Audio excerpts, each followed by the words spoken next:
Latest chika. Bel Mariano, nagselos nga ba? Melay Cantiveros, paldo sa lambing ni Donnie Pangilinan. Paldong-paldo raw ang pakiramdam ni Melay Cantiveros dahil 4 na lalaki ang nag-aagawan sa kanya sa Austria. Isa nga sa pinakababoritong eksena ng mga Pinoy sa Austria, ang production number ni Melay kasama nina Donnie Pangilinan, Robbie Domingo, Darren Espanto at Kyle Echeri. O bongga hindi ba?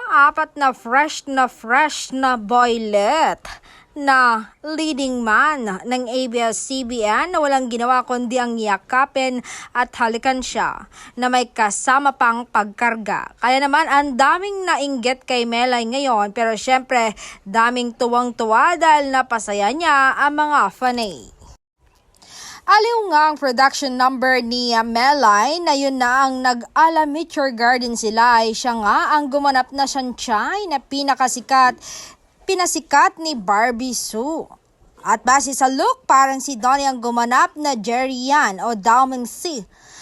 Dahil na rin sa banda ng pula sa ulo niya, may tanong tuloy na naiwan sa isipan ng mga fanay kung gagawin daw ba na ng Mature Garden sa Pilipinas. Sila ro ba talaga ang dapat na maging cast? Haha, nakaka-enjoy naman. Sobrang aliw ako. Panalo talaga si Melay. Ang saya nilang panoorin. Nakakatawa talaga si Sanchay ba yun o si Annabelle? Please, Melay. Well, ang mahalaga, marami nga silang napasaya.